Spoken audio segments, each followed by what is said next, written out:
আপনারা দেখছেন Bankura TV breaking news. Bankura টিভিতে আপনাদের স্বাগতম। আজ বাঁকুড়া টিভিতে আমি বাঁকুড়া টিভির chief editor the tiger journalist দাদা উত্তম দে আজ তুলে ধরছি একটি গুরুত্বপূর্ণ ব্রেকিং নিউজ। ভরতপুরের তৃণমূল বিধায়ক বিস্ফোরক মন্তব্য করলেন।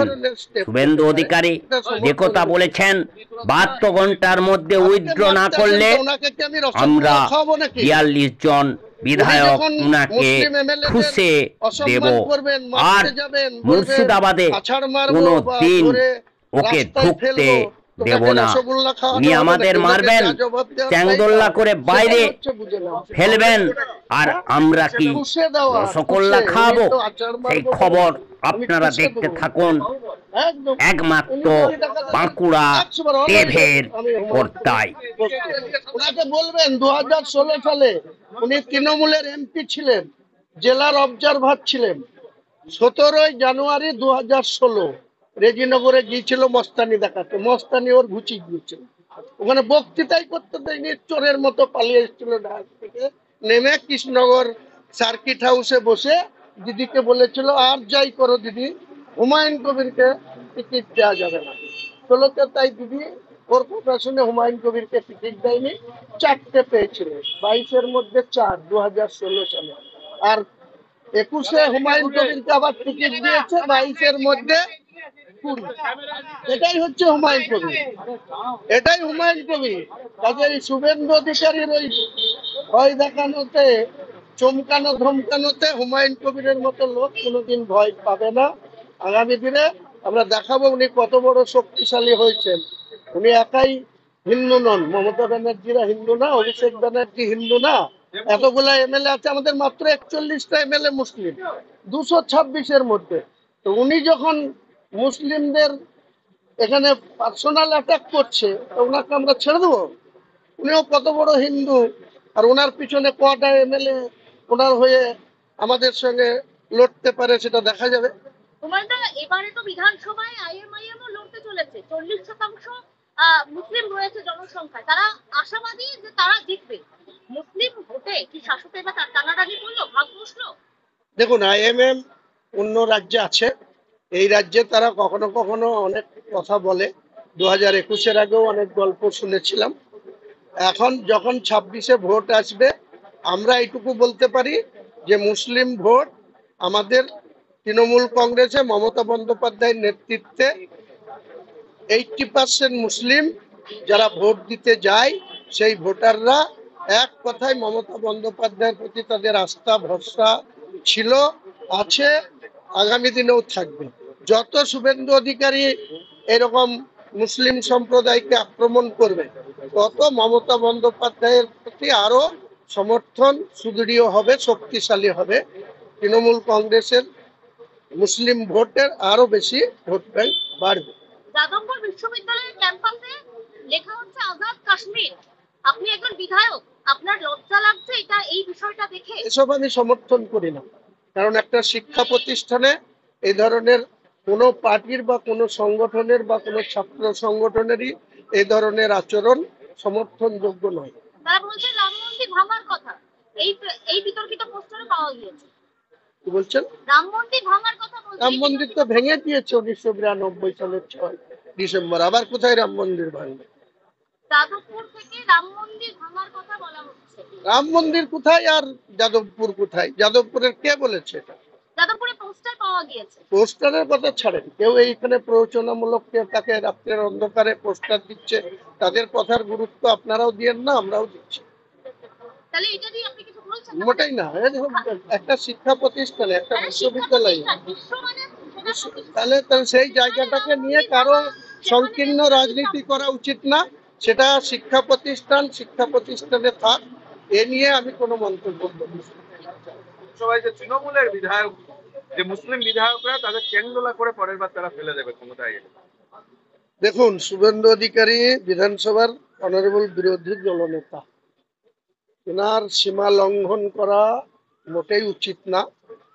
উনি নিজেকে এত শক্তিশালী ভাবছেন, তো আমি শুভেন্দু অধিকারীকে 72 ঘন্টা সময় দিচ্ছি, যে গতকাল আপনাদের সামনে যে আস্ফালন করেছে, যে মুসলিম এমএলএদের তিনি বিধানসভা থেকে চাংদোলা করে তুলে এনে রাস্তায় ফেলে দিবেন বা রাস্তায় আছাড় মারবেন, কি বলেছেন উনি ভালো বলতে পারবেন। আমি ওনাকে বলছি ভদ্রভাবে, আপনি দলনেতার মতো অপোজ করুন, বিরোধিতা করুন, বিধানসভার ভেতরে করুন, বাইরে করুন, কোনো সমস্যা নাই। কিন্তু আপনার এখনো এত হিম্মত হয়নি যে আপনি বিধানসভার ভেতর থেকে মুসলিম এমএলএদের বের করে চাংদোলা করে রাস্তায় ফেলবেন। আবার সেটা এখন ক্ষমতা না, 2026-এ আমি আমার দৃঢ় বিশ্বাস আপনি আজকের দিনে যে 66 স্ট্রেংথ আপনার আছে, সেই সংখ্যাতেও আপনি 2026-এ পৌঁছাতে পারবেন না, আপনার দলও পৌঁছাতে পারবে না, আপনিও আপনার নেতৃত্বে আপনি যেখানেই লড়বেন আপনি জিতবেন, সেটা হতে পারে, কিন্তু আপনার সংখ্যাটা ওই 77-এও আর যাবে না 2021-এর মতো। এবং এখন যে স্ট্রেংথ আছে 66, সেটাও আপনি নিয়ে যেতে পারবেন না।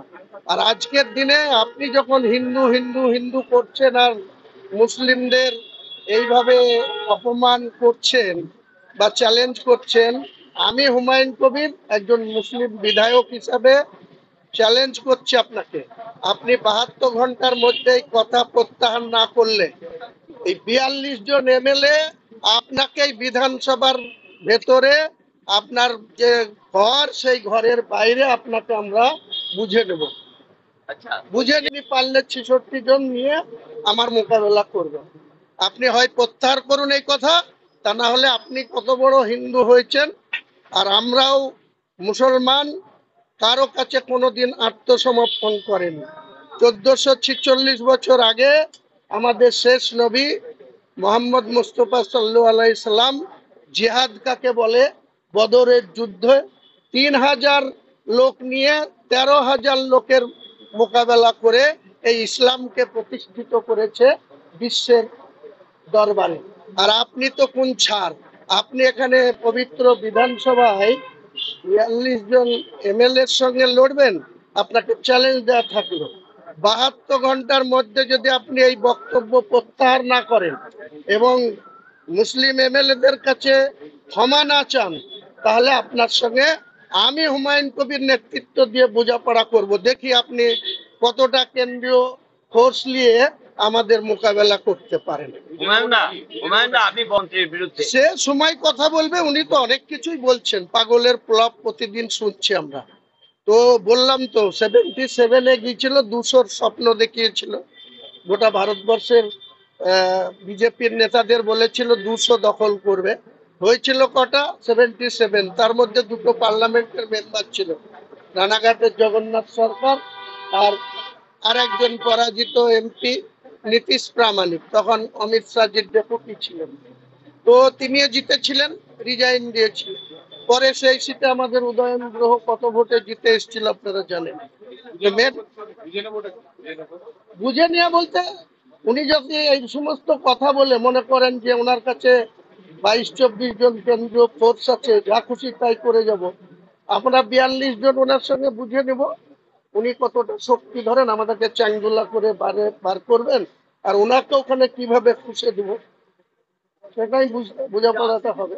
হ্যাঁ, না না, ওই তো 72 ঘন্টা সময় দিলাম, উনি কত বড় মাতব্বর। আর তারপরে যদি উনি এখানে বেশি এরকম করেন, আমি পরবর্তীকালে 72 ঘন্টা পরে যদি ক্ষমা না চাই, তাহলে আবার যা বলার বলবো। তারপরে ও মুর্শিদাবাদে কি করে ঢুকে, ও তো বিরোধী দলনেতা শুধু মেদিনীপুরের না আর কলকাতারও না, ও বিরোধী দলনেতা গোটা রাজ্যের। সে মুর্শিদাবাদ জেলায় যেদিন ঢুকবে সেদিন ওকে বুঝিয়ে দেবো যে মুসলমানের শক্তি কতটা আছে। বলছি এইবারে